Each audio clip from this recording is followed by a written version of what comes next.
Ada seseorang di Saudi datang kepada seorang syekh dan dia berkata, "Syekh, saya ini orang miskin." Orang ini mengatakan, "Saya orang miskin."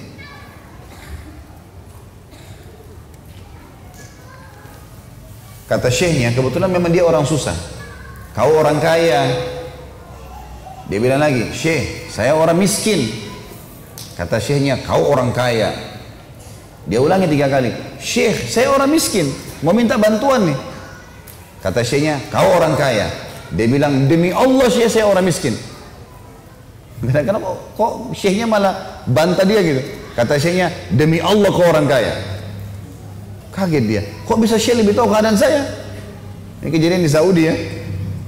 Kata dia, syekhnya bilang, "Kau orang kaya raya, mau saya buktikan?" Dia bilang, "Tentu saja, orang ini susah nih, lagi lapar mau makan." Kata syekh, dia orang kaya. Terus kata syekhnya, "Kau orang kaya, mau bukti?" Dia bilang, "Ya mau." "Baik, sekarang berapa jari tanganmu?" Kata orang itu, 10. "Mau nggak? 1 jarimu ini saya potong, saya bayar 1 juta real, 3 miliar. Nggak mau syekh, kau punya 10 juta real. Matamu 1 saya cungkil, mau nggak? 1 juta real. Nggak mau syekh, 2 juta real. Kupingmu 1 saya potong ya, 1 juta real saya kasih. Nggak mau syekh, 2 juta real. Tangan 2, kaki, kemaluan, semua nggak mau. Kata syekhnya, "Kau kaya raya, tinggal keluar sana cari makan dan minum saja. Cuma itu tugasmu hai manusia. Kenapa kok rewel sekali? Dimanja sekali sama Allah. Tinggal datang keluar cari makan dan dapat. Nggak ada pun pekerjaan masih bisa, banyak hutan luas. Bisa nyari buah-buahan, bisa tanam cocok." Saya subhanallah lewat itu hari dari Jakarta ke Surabaya, saya lewat darat. Kebetulan biasanya orang lewat Pantura bawa mobil, saya lewat Bojonegoro waktu itu, lewat pedalaman masuk rumah-rumah. Saya ke rumah-rumah masyarakat subhanallah dari kayu. Di depan rumahnya cocok tanam tomat sama cabai sama sayur-sayur, hidup sama istri sama anaknya. Hidup tuh, gitu kan. Gak ada sesuatu yang rumit. Imam Ibnu Qayyim rahimahullah pernah lewat, teman-teman sekalian, di Semak Belukar ada lewat ular. Ular ini matanya buta. Jadi kelihatan kalau dari kelopak mata terbuka, matanya putih semua. Ini Ibnu Qayyim tahu ular ini buta nih. Maka Ibnu Qayyim bilang, "Saya mau lihat bagaimana Allah kasih rezeki ular ini." Ular ini jalan di Semak Belukar. Ibnu Qayyim dari sampingnya melihat, dari agak jauh, pelan-pelan dia mau ikutin ular ini. Ular ini rupanya pas ada batang pohon besar, terdempet, merasa ada pohon, dia naik ke atas. Ular ini naik aja, jalan, buta matanya, jalan. Sampai ke atas, dia bilang, Ibnu Qayyim bilang, "Saya angkat kepala saya, di atas ada dahan pohon, di situ ada satu burung kecil lagi bersihin sayapnya. Dan burung ini tidak tahu kalau ada ular tidak tahu kalau ada burung di situ. Tiba-tiba ular ini sudah mendekat, dia cium bau ini, langsung aja main serang dia. Dimakanlah burung itu." Kata Ibnu Qayyim, "Subhanallah, yang telah memberikan makan ular yang buta." Ini luar biasa gitu kan. Salah seorang ulama salaf yang lain juga pernah keluar dari kebun kurmanya, capek sekali dia, letih sekali, capek luar biasa. Dia keluar dari kebunnya, dia pergi di sungai dekat kebunnya, lalu dia bilang, "Ya Allah, berikanlah aku balasan yang setimpal." Capek sekali dia, mau hasil kebunnya panennya bagus nih. Lalu Allah perlihatkan kepada dia bagaimana Allah memberikan rezeki, dan tidak usah khawatir dengan itu. Tugas kita cuman milih ikhtiar, milih makanan, ngunyah, titik, nggak lebih daripada itu. Milih kerjaan, bekerja, selebihnya sudah haknya Allah sudah, gitu kan. Tinggal masalah halal haramnya saja. Lewat di depan mata dia di sungai itu ada batang pohon, di atasnya ada burung bangau matanya buta, kakinya patah. Di atas batang pohon yang sedang di atas air. Dia bilang, "Saya mau lihat bagaimana Allah berikan burung ini rezekinya." Dari kejauhan, tak lama kemudian teman-teman sambil dia lihat burung bangau itu di atas batang pohon yang lagi berjalan, kakinya patah, matanya buta. Burung bangau ini nggak tahu mau kemana nih. Jatuh cemplung ke dalam air, bisa dimakan oleh buaya dia. Tiba-tiba ada dari kejauhan burung elang mengambil ikan, mencengkeram ikan. Begitu mau terbang, dengan hikmah ilahi lepas ikan itu pas di depannya burung bangau di atas batang pohon itu. Dan burung elang tidak ambil lagi kembali. Burung bangau tinggal cium bau ikan, turunin kepalanya, makan, selesai. Nah, ini asas keyakinan Bapak Ibu sekalian. Semua apapun yang kita lihat tidak lihat itu diciptakan oleh Allah Sang Pencipta. Kekuatan kita di situ. Akidahnya di situ. Tidak usah bergantung, tidak usah takut, tidak usah apa-apa kecuali kepada Allah. Qul inna salati wa nusuki wa mahyaya wa mamati. Ini maknanya lillahi rabbil alamin. Nanti terakhirnya hidupku, matiku, semua ini punyanya Allah. Ruh kita punya Allah, jasad kita punya Allah, semua punya Allah nih. Gak ada punya kita di sini. Gak ada andil kita. Anak kita lahir, keluar, kita nggak bisa milih laki-laki atau perempuan. Keluar ya sudah begitu. Ini anakmu ya. Kita lahir sebagai anak, luar. Ini ibumu, ini ayahmu ya. Nggak bisa milih. Bisa milih, saya nggak mau ibu ini, nggak bisa. Pasti sudah keluar ya ini semua. Kita nggak mau ikutin sistem, nggak bisa, nggak mau bernafas, mati. Harus ikut sistem yang sudah ada. Dari mana semua ini gitu? Saya kalau lapar, yang ciptain saya siapa? Ciptain lapar siapa? Yang pandu saya untuk hilangkan lapar dengan makan itu siapa? Gitu. Terus yang siapin semua ini siapa? Teman-teman sekalian, kadang-kadang kita ini melihat hal yang kecil, tidak lihat hal yang besar. Maaf kalau contoh ini pernah didengar, saya ulangi untuk menguatkan saja. Kalau teman-teman di sini lagi ngundang teman mau makan di rumah, ya. Kemudian kita ke pasar beli ayam. Ayam ini saya yakin karena kita mau berikan makanan buat tamu, kita cari ayam yang terbaik ya. Ayam jago yang besar dan segalanya. Baik, kebanyakan kita begitu sudah dapat ayam, cocok harga, pikirannya pendek, cuma berpikir ayam ini saya apakan nanti, kari kah, digoreng kah, sebatas itu saja. Udah itu saja yang kita pikir. Kita nggak pikir hal yang lain ya. Padahal sebenarnya teman-teman di ayam itu ada fakta penciptaan Allah. Coba teman-teman kalau ada yang pelihara ayam di rumah, ya, sebentar pulang, ambil mistar.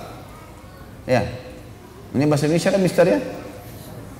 Penggaris, ya. Ini soalnya saya dari Makassar biasanya bilang mistar dulu waktu kecil. Baiklah, kita pakai penggaris. Coba Bapak Ibu sekalian antara bulu dengan bulu, ya. Antara bulu ayam sama bulu ayam sebelahnya itu bawa mistar, lihat sentimeternya persis sama. Antara bulu dengan bulu sama. Siapa yang nata itu? Warnanya setiap tangkai itu ada warnanya, bulunya teratur rapi, ada coraknya, tertata rapi ya. Siapa yang nata itu? Dan siapa yang menata di miliaran ayam? Semua ayam sama tuh begitu semua. Masa depan mata begini kita nggak lihat fakta penciptaan ya? Kita belum kita bicara mulutnya, kokokannya, suaranya segala, baru kita masuk ke dagingnya yang empuk. Banyak. Kadang-kadang kita cuma sembeli ayam, kita direndam pakai air panas supaya bulunya gugur, atau dicabutin baru dibuang di sampah. Nggak lihat di situ. Teman-teman kalau lagi mau pengen makan anggur, masuk di toko anggur, buah-buahan, beli anggur. Oh saya ini ada anggur merah, hitam, hijau. Saya mau yang hitam beli aja. Makan manis, cukup. Kayak banyak manusia seperti itu saja. Coba berpikir teman-teman, siapa yang menata anggur di tangkainya? Tangkai itu setiap tangkai ada anggurnya. Siapa yang menata itu? Siapa yang buat anggurnya? Kulitnya, isinya, bijinya, cita rasanya, aromanya. Siapa yang buat? Dan kenapa nggak pernah habis? Hah? Pernah nggak ada yang temukan di sini tidak ada buah sama sekali? Atau tidak ada sayur sama sekali? Pernah ayam habis? Sudah setiap hari dipersembeli, nggak pernah habis. Dari mana semua itu? Fakta penciptaan, kata Allah dalam Al-Quran tadi dikatakan, dialah ya Allah yang telah memberikan kepada kalian rezeki.